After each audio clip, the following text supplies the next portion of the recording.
I once again, on behalf of WCSC, Sky Online Daily English Meditation, I welcome you all for this evening session.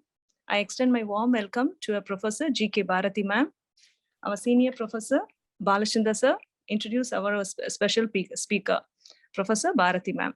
Be blessed by the divine. Over to Balachandra sir. Good evening to all of you. May the whole world enjoy prosperity, happiness, and peace.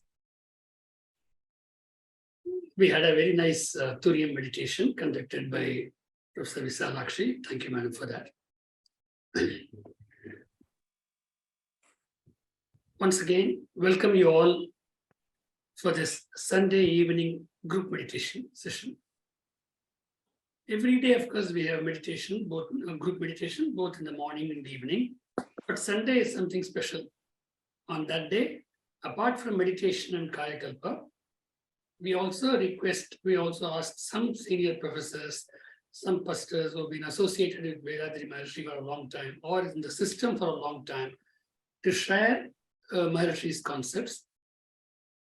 And today, we are having Professor G.K.Bharathi.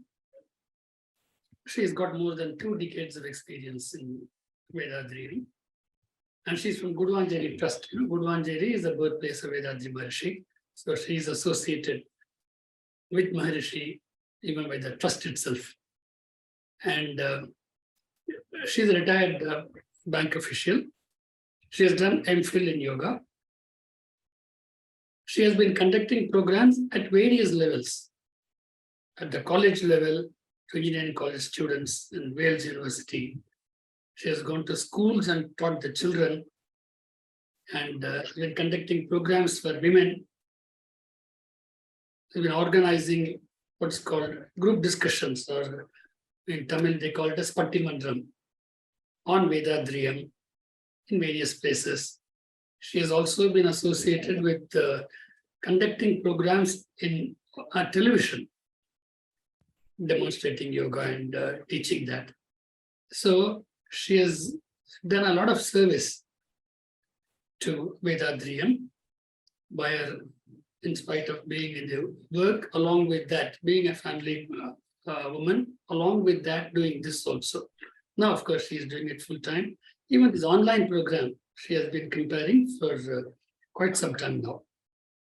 So we are fortunate that today Bharathi madam will be addressing us.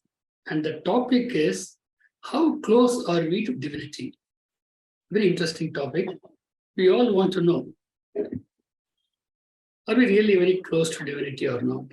Or what is divinity? And we have both animality and divinity in us. We are human in form, but within us, animal imprints are also there. Divine imprints are also there. So how do we bring that out? So without taking much time, I would now request Professor Bharathi to take over and give her thoughts.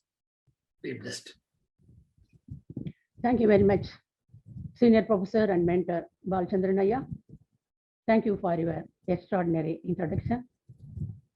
Thank you, Professor Vithalakshi ma'am, for your blissful meditation. Be blessed by the divine.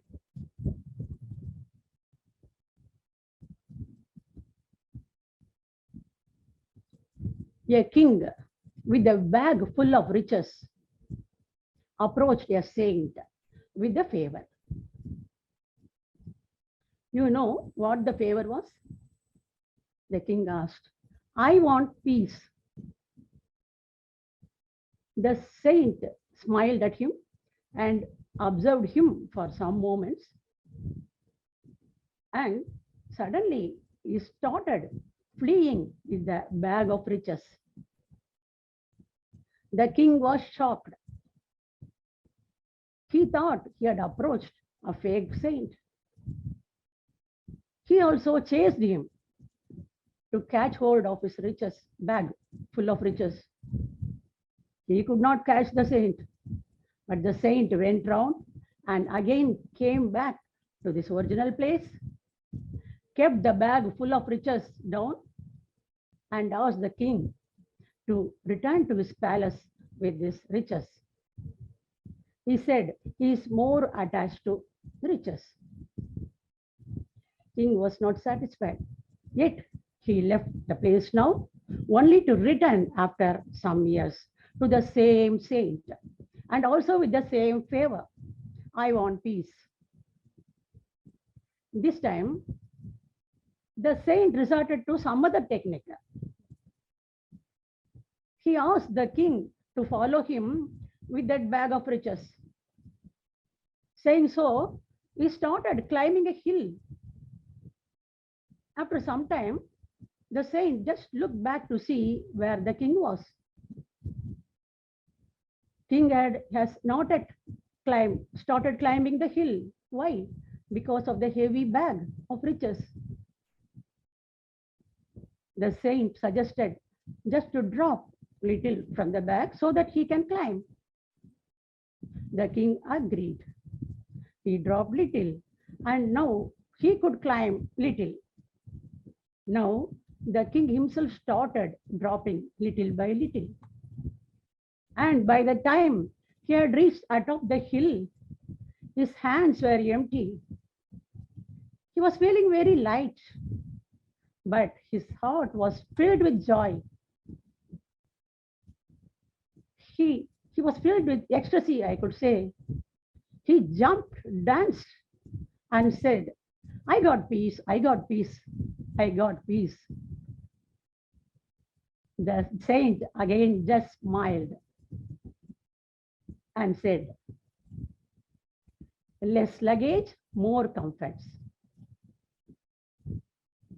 Dear friends, in the phrase, I want peace, I denotes ego and want denotes desire and attachment. When we remove I and also want, what remains? Peace, isn't it? That's a technique. Dear friends, this is applicable to us also. Lesser the desires, more closer we are to divinity. Bhagavan Ramana has said about desires. Tell me your desires, shall let you know your distance from the divinity. One of the famous quote of our Guru Vethathiri Maharishi says, the more the materials, physical health gets affected, the more the property, mental health gets affected, and the more the number of persons at home, freedom of life itself is disturbed. Our Maharishi also says that desire is needed to live, to lead and to live and enjoy the life. For survival and enjoyment, we need desires. There's no doubt about it. But how should it be? It should be according to limit and method theory of our Guru. The desire should be good. That is, the desire should do good to us presently and also in future. Also, the desire should not in any way affect the law of nature. Also, the desire should not affect the society. Only such desires are termed good. The desire should also be practicable. If only we have good desires, our physical and mental health is definitely taken care of. Also, we can climb the ladder of success that leads us to peace. Why desire and attachment in us? Are you able to hear now? Yes, ma'am. Yes, Thank you. ma'am. We are not aware of the purpose of life. Also, we are innocent and ignorant. That adds to our becoming unaware of the purpose of life. Actually, while during transformation, we have gathered blemishes, intoxicants. They are classified as ego, sin imprints, and illusion. This ego, sin imprints and illusion drag us backwards. Because of this only, we are suffering a lot. And let me just explain what these three intoxicants are. Coming to illusion, it is called as Maya in Sanskrit. We assume everything that glitters to be gold. We get attached more to this world. We feel the world is permanent, and also we are going to live here permanently. This world is our permanent abode. Thinking this way, we start acting according to our own whims and fancies, and thus we are dragged backwards in our life, a very sorrowful life. Our imagination proves wrong. We just imagine many things and think they are all correct, they are all true, they are all real. It's not so. Let me just tell you some examples to explain more on illusion. It's like mistaking a rope to a snake. What we do, we get panicked, out of fear, we scream, isn't it? Then what happens? We get affected, isn't it? This is illusion. So also, when we walk along a desert, deserts, water is scarcity. Water is scarcity, we all know, isn't it? Also, but we will be having more thirst. We'll be more thirsty there. We need water. And so we just see where water will be. And the hot sands there just look like oasis for us. And we start walking all along that sand to just go to that oasis so that we can enjoy. We can take rest and also enjoy water. But what happens? It's only a mirage.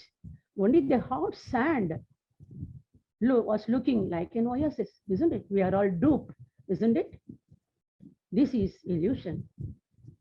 One of the great dramatist, world-known dramatist, William Shakespeare, has very well told about this illusion in one of his dramas, As You Like It. He says that all the world is a stage and all men and women are actors and actresses in it. Once the drama is over, there is neither the stage nor the actors and actresses. So is the world and everything on it. He very well explains the impermanence of the world and also everything on it. It's a very nice quote, isn't it? And dear friends, our life is short. Our life is like a train journey. We need to disembark once our station comes. In fact, all of us have come with a return ticket. But the day, time, year, month, anything is not visible to our naked eyes. So we need to live happily and we need to have a blemishless life, isn't it? Then coming to ego, this is another blemish. As the picture itself shows, edging God out. We all know that God is great, isn't it? That we are only play tools in the hands of the divinity. It is He who does everything. We are nothing in front of Him. When we just see the whole universe, the map, we are very little, even not the size of mustard, we are not. But our ego is so big. But what we think, I would like to quote Bhagavad Gita here, that is, do your duty and leave the rest to God. But are we doing so? We just think that we are everything, we are great. There is no one to witness us, there is no one to watch us. Thinking this way, we just start amassing wealth, etc., in very unlawful manner. Result, sufferance, isn't it? We say, I am everything, everything is mine. Possessiveness and aggressiveness, which drags us backwards. Our Guru, Vethathiri Maharishi, has said very nicely, very jocularly, he has said about this ego, this I and mine theory. He calls the I and mine as husband and wife, a strange couple who have given birth to 6 bad children. And they are greed, anger, miserliness, immoral sexual passion, vanity, and vengeance. The children have bad habits too, like telling lies, stealing, killing, gambling, and violating modesty. This results in forming sins, and these sins are imprinted in our genetic center. Not only in our genetic center, but also it gets passed down to generations. Then what is this sin imprints? Again, this is classified as 3, that is 3 karmas. They are Sanchita karma, Prarabdha karma, and Agamya karma, to say. And what is Sanchita karma? That is hereditary imprints, genetic imprints from life immemorial, just from the origin of the first sense to the human being. All the sins are embedded in the genetic center. And also hereditary. Our parents, forefathers, and all these imprints are there. And coming to Prarabdha, right from the age of 3 till date, what all we have done, everything gets imprinted in the genetic center. And coming to Agamya, the Sanchita karma and Prarabdha karma together make one that it decides the personality of a person. Accordingly, his likes and dislikes will be there. And instigating the mind to act with lust, this we call as Agamya karma. This karma is also new imprint in us, and it may give reaction, result, either in this birth, but it mostly, the result passes on to next generations only. And all these sins make us horrible, very horrible life we lead. Then how to come out of such sins? Further, these karmas get reflected in us as diseases and also mental confusion. Then how to come out so that we can lead a happy, healthy, peaceful life?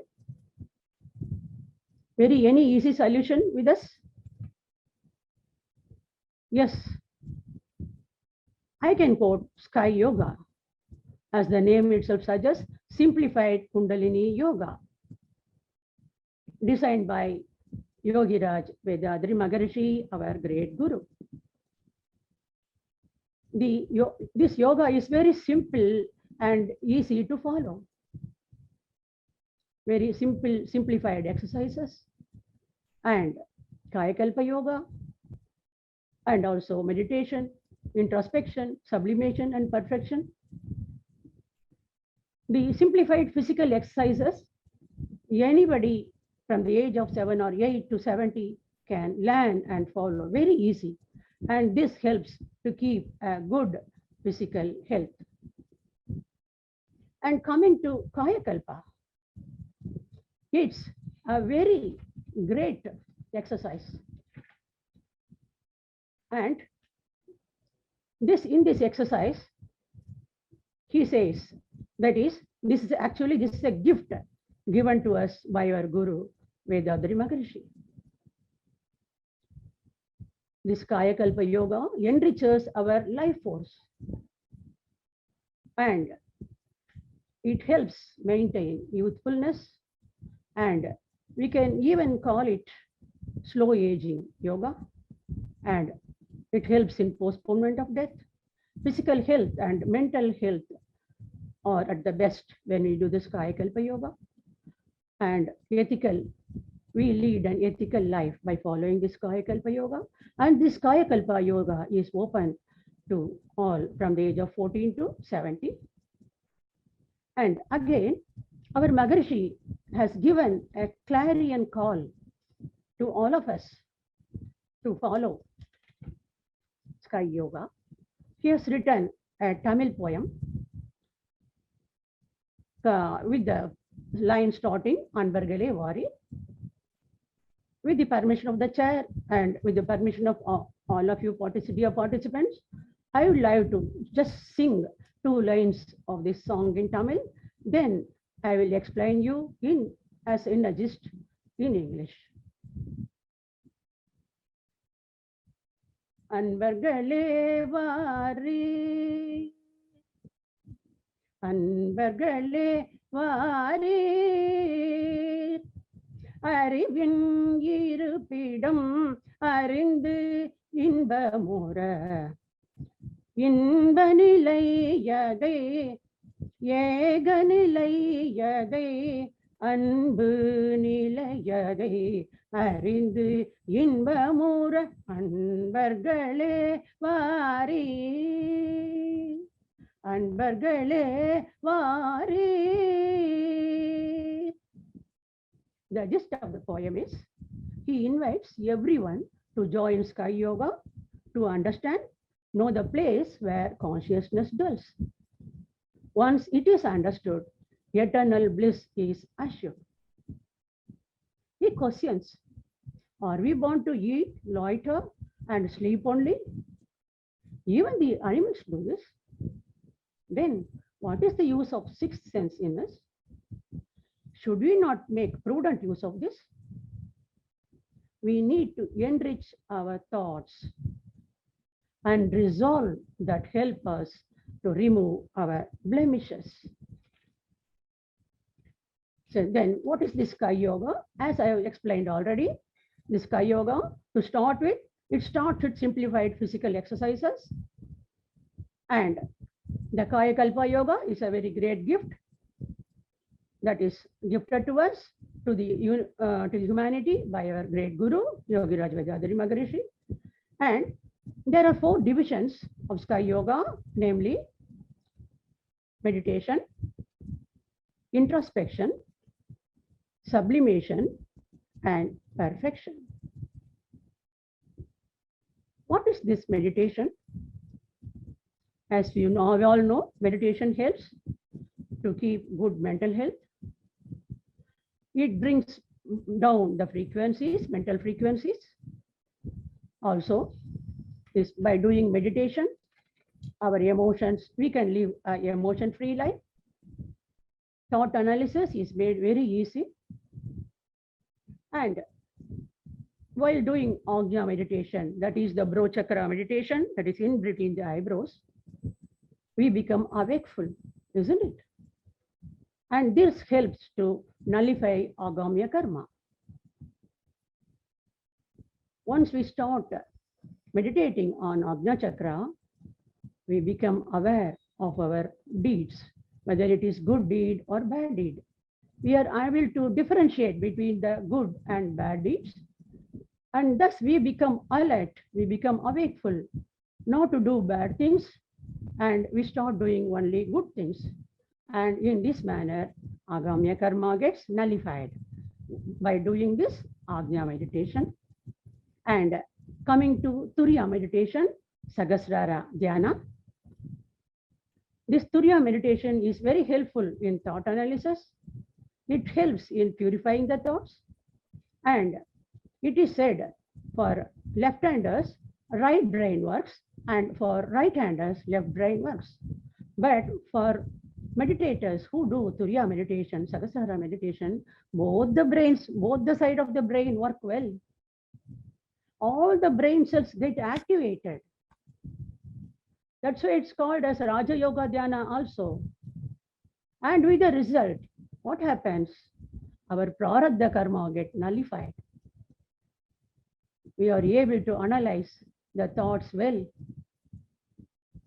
And when we do Turyadit meditation.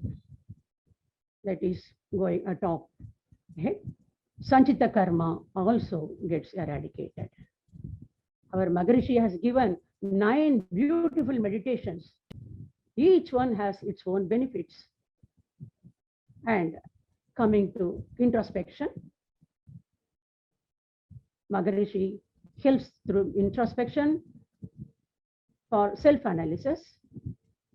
He gives through this introspection some topics like analysis of thoughts, moralization of desires, neutralization of anger, eradication of worries, and answer to who am I? Our Guru is helping us to come step by step. He is helping us to climb the ladder of success, ladder of liberation, one by one, step by step.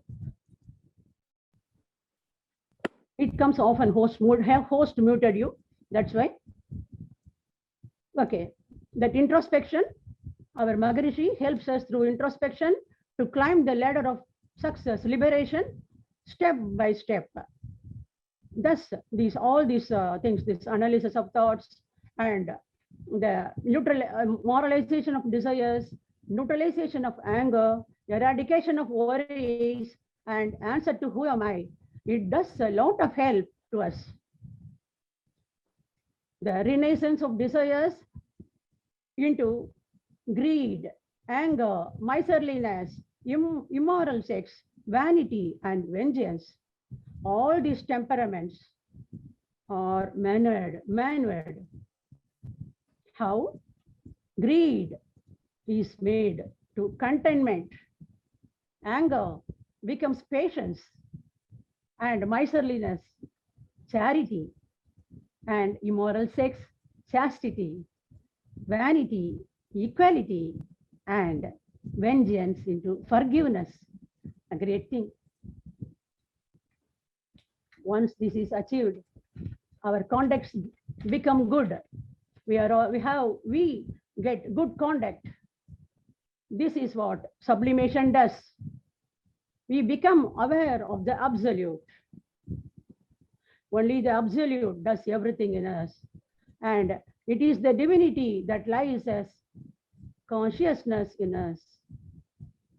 And thus, ego is gone, eradicated. And we start living ethical life, following morality, duty, and charity. And all the sin imprints gone. Then where is illusion? It's nowhere here. It's also gone, isn't it? Now, it also helps, that is in sublimation, it also helps to lead a life of harmony with the nature and the society, because we are nothing when we just discard the nature and society. We are just a part of this. Ours is a triangle, our life, consisting of self, society, and nature, isn't it? And thus, this brings us to perfection, leads us to perfection. What is perfection? How does it act here? And start understanding who am I? How? Who are we? I is wisdom. Why? Why is it so? We start understanding that the divinity lies as consciousness in us. The same consciousness lies in each and every person. So we are all brothers and sisters. If I hurt myself or you others, it is like hurting the divinity itself. Will we do so? So we become aware and we start becoming, moving with each other friendly. Our Maharishi's twofold culture, we start following it. I, in my lifetime, will not give pain to others, physically or mentally. To the extent possible, I will remove the pain of others. Yes, we start following this in our life. The two, as Vethathirians, this twofold culture does a lot in our life, isn't it? Whenever we just feel like doing something, immediately this twofold what comes to our mind. We just put a break and stop there, isn't it? Now, who am I is answered. What is who am I? I is wisdom. I is divinity. And I is love and compassion. We start loving ourselves and also start loving others because we are able to know about self-realization, isn't it? And so we start living a life of love all, serve all. Man minus blemishes is divinity. So this love all, serve all is a great life. One second.